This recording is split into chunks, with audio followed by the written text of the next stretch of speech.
Hello friends, आज हम लोग बात करेंगे पररेक्टल ब्लीडिंग इन चिल्ड्रेन। बच्चों में पररेक्टल ब्लीडिंग के कारण और उसके इलाज के बारे में आज हम लोग बात करेंगे।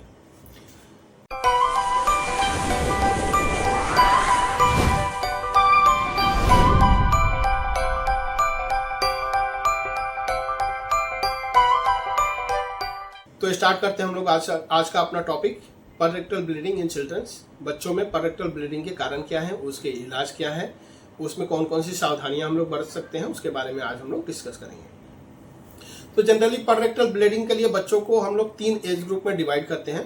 फर्स्ट एज ग्रुप जो है वो 0 to 2 ईयर्स का है, सेकेंड एज ग्रुप जो है वो 2 to 5 ईयर्स का है, और थर्ड एज ग्रुप जो हम लोग रखते हैं वो 5 to 15 ईयर्स का रखते हैं। तो फर्स्ट एज ग्रुप जो है 0 to 2 ईयर्स का है, उसमें जो मेन कॉज होते हैं पररेक्टल ब्लीडिंग के, वो फर्स्ट है मिल्क एलर्जी, सेकेंड है नेक्रोटाइजिंग एंटेरोकोलाइटिस, थर्ड है डुप्लीकेशन ऑफ सिस्ट, फोर्थ है पॉलिप एंड फिफ्थ है फीसर। अगर वही हम लोग बात करें सेकेंड एज ग्रुप की, जो कि 2 to 5 ईयर्स का होता है, उसमें फर्स्ट जो मेन कॉज है वो है पॉलिप का, सेकेंड जो है वो फीसर, थर्ड जो है वो इन्फेक्शियस एंटेरोकोलाइटिस का है, फोर्थ जो है वो मिकल्स डाइवर्टिकुलम होता है, और जो फिफ्थ है वो इंटूससेप्शंस है। अगर यही बात करें हम लोग थर्ड एज ग्रुप जो कि 5 to 15 ईयर्स का है, तो उसमें जो फर्स्ट कॉज है वो पॉलिप है, सेकंड जो कॉज है वो फीसर है, थर्ड जो कॉज है वो है इन्फेक्शियस एंटेरोकोलाइटिस का, और जो फोर्थ कॉज है वो है इन्फ्लेमेटरी बाउल डिजीज। तो तीनों में जो मेन कॉज है और जो मोस्ट कॉमन कॉज है वो पॉलिप और फीसर होता है। बाकी जो अदर कॉज है उसके इंसिडेंस बहुत ही कम देखने को मिलते हैं, फिर भी थोड़ा सा ब्रीफली हम डिस्कस कर देते हैं। तो जो फर्स्ट एज ग्रुप है 0 to 2 ईयर्स का, उसमें जो फर्स्ट कॉज था मिल्क एलर्जी। अब मिल्क एलर्जी क्या है, जो मिल्क प्रोटीन होती है उससे होने वाली एलर्जी होती है। उसमें बहुत सारे सिम्टम देखने को मिलते हैं, जैसे स्किन रैशेज हो सकते हैं, एक्जिमेटस रैशेज हो सकते हैं, बच्चे में गैस्ट्रोइंटेस्टाइनल प्रॉब्लम हो सकती है, डायरिया हो सकता है, वोमिटिंग हो सकता है, उसके साथ साथ पररेक्टल ब्लीडिंग भी हो सकती है। सेकंड जो था वो था नेक्रोटाइजिंग एंटेरोकोलाइटिस। नेक्रोटाइजिंग एंटेरोकोलाइटिस एक ऑटोइम्यून टाइप की डिजीज है। जनरली वो ऑटोइम्यून डिजीज है नहीं, लेकिन वर्क वैसे ही करती है। जो सिक न्यूबॉर्न बच्चे होते हैं या प्री मैच्योर बच्चे जो होते हैं, जो एनआईसीयू में भर्ती होते हैं, उनमें जो इंटेस्टाइन की सेल्स होती हैं वो खुद से मरने लगती हैं, खुद से डैमेज होने लगती हैं, जो कि नेक्रोटाइजिंग एंटेरोकोलाइटिस के नाम से हम लोग जानते हैं। नेक्स्ट जो है वो duplication of cyst. Duplication of cyst में क्या होता है कि जो बच्चों के जो इंटेस्टाइनल वॉल है वहां से सिस्ट जैसा स्ट्रक्चर उससे अटैच हो जाता है, सिस्ट जैसा स्ट्रक्चर का फॉर्मेशन हो जाता है, जैसा कि फिगर में दिख रहा होगा। अब ये सिस्ट सर्कुलर भी हो सकता है, स्फेरिकल भी हो सकता है, उसके साथ साथ ट्यूबुलर भी हो सकते हैं। दोनों फिगर दिख रहे होंगे। अब इस सिस्ट में चाहे वो सर्कुलर हो चाहे वो ट्यूबुलर हो, इससे भी ब्लीडिंग होने के चांसेस होते हैं। नेक्स्ट एज ग्रुप की अगर हम लोग बात करें तो वो है 2 to 5 ईयर्स में। उसमें भी मोस्ट कॉमन जो होता है पॉलिप और फीसर है, जिसकी बात हम लोग बाद में करेंगे। और अदर जो कॉज थे उसमें एक था इन्फेक्शियस एंटेरोकोलाइटिस का। जैसा कि नाम से ही पता चल रहा है, इन्फेक्शियस एंटेरोकोलाइटिस मतलब एंटेरोकोलाइटिस इन्फेक्शन की वजह से डेवलप हुआ है, मतलब इन्फ्लेमेशन ऑफ इंटेस्टाइनल वॉल है, साथ में वो इन्फेक्शन है। अब वो इन्फेक्शन चाहे बैक्टीरियल हो सकता है, वायरल हो सकता है, या किसी पैरासाइट की वजह से हो सकता है, जिसकी वजह से ब्लीडिंग हो रही है। नेक्स्ट जो काज था वो था मिकल्स डाइवर्टिकुलम का। मिकल्स डाइवर्टिकुलम एक सीरियस गैस्ट्रोइंटेस्टाइनल डिजीज है, जो कि जनरली प्रेगनेंसी में एक वाइटलाइन डक्ट होती है, जो कि बर्थ होने के बाद वो बंद हो जानी चाहिए, लेकिन कुछ बच्चों में माल फंक्शन होता है, जिसकी वजह से ये जो वाइटलाइन डक्ट होती है वो ओपन रह जाती है, और ओपन रहने के बाद से वहां से डाइवर्टिकुलम एक पाउच जैसा स्ट्रक्चर इंटेस्टाइन से लगा हुआ रह जाता है, जहां से ब्लीडिंग होती है। यह है मिकल डाइवर्टिकुलम। नेक्स्ट अगर बात करें हम कॉज की इस ग्रुप में, तो वो है इंटूससेप्शन। जैसा कि फिगर में दिख रहा होगा, इंटेस्टाइन की जो ट्यूब होती है वो आपस में इंसर्ट हो जाती है। आपस में इंसर्ट होने के बाद वहां पे ऑब्स्ट्रक्शन जैसा स्ट्रक्चर क्रिएट हो जाता है, इन्फ्लेमेशन हो जाता है, और वहां से ब्लीडिंग के चांसेस हो जाते हैं।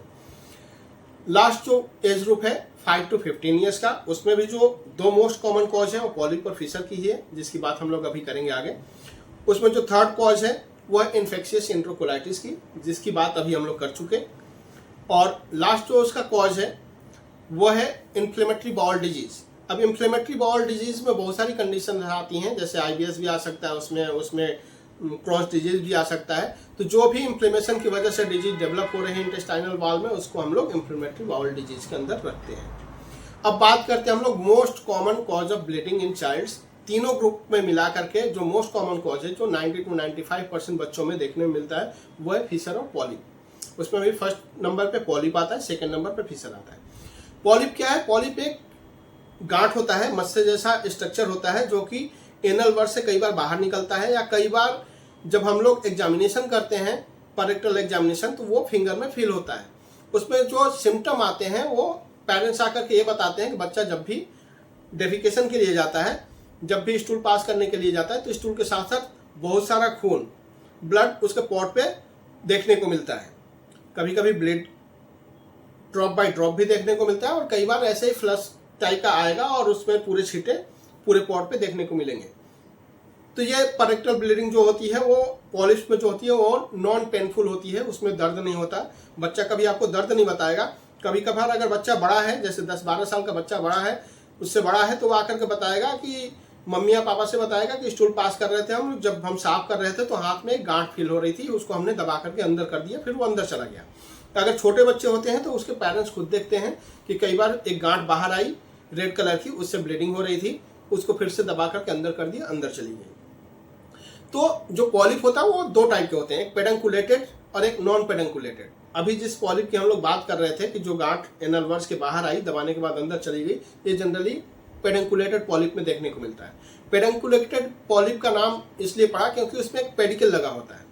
पेडिकल का मतलब एक स्टॉक मतलब एक कनेक्टिंग पाइप जैसा एक स्ट्रक्चर है, जो कि उस गांठ को अटैच करता है इंटेस्टाइनल वाल या रेक्टल वाल या एनल वाल से। ठीक है, तो जैसा कि फिगर में दिख रहा होगा, तो एक गोभी के गुच्छे जैसा लटका हुआ जो स्ट्रक्चर है वो पेडंकुलेटेड है, और एक जो स्ट्रक्चर है जो कि इंटेस्टाइनल वाल से ही डायरेक्ट अटैच है, वो नॉन पेडंकुलेटेड पॉलिप है। तो नॉन पेडंकुलेटेड पॉलिप और पेडंकुलेटेड पॉलिप, ये दो टाइप के पॉलिप मिलते हैं। दोनों का ट्रीटमेंट थोड़ा सा अलग है। जनरली जो भी पॉलिप होते हैं उसका सर्जिकल ट्रीटमेंट ही होता है, मेडिसिनल ट्रीटमेंट कुछ भी नहीं है। मेडिसिन से बस ये है कि कुछ दिनों के लिए ब्लीडिंग को चेक की जा सकती है, ब्लीडिंग को रोकी जा सकती है। पॉलिप कभी भी मेडिसिन से नहीं खत्म हो सकता है, केवल ब्लीडिंग को रोकी जा सकती है। दर्द उसमें होता नहीं है, मेन जो सिम्टम है वो ब्लीडिंग की है। तो जो पेडंकुलेटेड पॉलिप होता है उसमें हम लोग छार सर्जरी करते हैं। 5 से 10 मिनट का प्रोसीजर होता है, बच्चे को कोई पेन नहीं होता है। कई बार थोड़ा सा लोकल एनेस्थीसिया देने की जरूरत पड़ती है, लेकिन बच्चे को फिर भी पेन नहीं होता है। घर जाने पे भी कोई पेन नहीं होता है। 2-4 दिन में वो जो पॉलिप मास होता है वो निकल जाता है, और उसके बाद बच्चा पूरी तरह से ठीक हो जाता है। दोबारा वो ब्लीडिंग के चांसेस खत्म हो जाते हैं। जो नॉन पेडंकुलेटेड पॉलिप है उसमें छार सर्जरी नहीं हो पाती है। उसमें 2 ऑप्शन होते हैं, या तो एक मॉडर्न सर्जरी कराई जाए या फिर बैंड लाइगेशन कराई जाए। तो रबर बैंड लाइगेशन एक आता है, तो बैंड लाइगेशन का भी रिजल्ट अच्छा है। उसमें एक रबर का बैंड होता है जिसको फंसा दिया जाता है, उसके बाद फिर वो जो पॉलिप मास है वो नेक्रोटाइज होकर के बाहर निकल जाता है। तो ये रहा पॉलिप की बात। नेक्स्ट जो कॉज है वो फिशर है, एनल फिशर। तो एनल फिशर के बारे में पहले भी वीडियो बना करके इस चैनल पे अपलोड किया जा चुका है। अगर आपको देखना हो डिटेल डिस्क्रिप्शन, तो ये आई बटन में दिख रहा होगा, वहां से आप जाकर के एनल फिशर के बारे में आप जान सकते हैं। फिर भी यहाँ पे ब्रीफली मैं डिस्क्राइब कर दे रहा हूँ। बच्चों में एनल फिशर होने के मोस्ट कॉमन कॉज है कॉन्स्टिपेशन। जनरली छोटे बच्चे कई बार होते हैं 1 या 2 दिन बाद स्टूल पास करते हैं, या जब रोज भी पास करते हैं तो उनका जो फर्स्ट कॉलम आता है स्टूल का वो बहुत हार्ड होता है और थोड़ा सा मोटा होता है। जब वो पास करता है तो जनरली जो बच्चों का जो एनल वर्ड्स है वो छिल जाता है या कई बार क्रैक कर जाता है। तो जब क्रैक कर जाता है तो उसी को हम लोग एनल फिशर नाम देते हैं। सीवियर पेनफुल होता है, बच्चे काफ़ी रोते हैं, स्टूल पास करने से डरते हैं। तो लेकिन अच्छी बात यही है कि विदाउट किसी सर्जरी केवल मेडिसिन से ठीक होता है, बहुत जल्दी ठीक होता है। थोड़ा सा केयर करने की ज़रूरत होती है।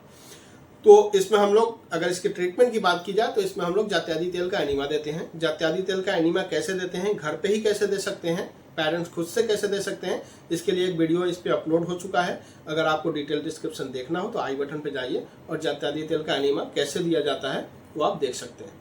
तो जात्यादी तेल का एनीमा दिलाते हैं, किसी लग्जेटिव का यूज कराते हैं, थोड़ा सा हॉट सीज बाथ करवाते हैं बच्चों को, जिससे उनका पेन काफ़ी कम हो जाता है और मसल्स भी वहाँ की रिलैक्स हो जाती है। और कुछ ऑइंटमेंट देते हैं जिससे कि बच्चे ठीक हो जाते हैं। बहुत जल्दी ठीक होता है, 10 से 15 दिन में बच्चे पूरी तरह से ठीक हो जाते हैं। तो ये रहा आज का टॉपिक हम लोगों का, per rectal bleeding in children. Next topic आगे कंटिन्यू रहेगा। अगर आप लोगों ने मेरा चैनल अभी तक सब्सक्राइब नहीं किया है तो प्लीज़ इसे सब्सक्राइब कीजिए, बेल बटन को प्रेस कीजिए ताकि आगे आने वाले वीडियो का नोटिफिकेशन आपको सही समय पर मिल सके। Thank you.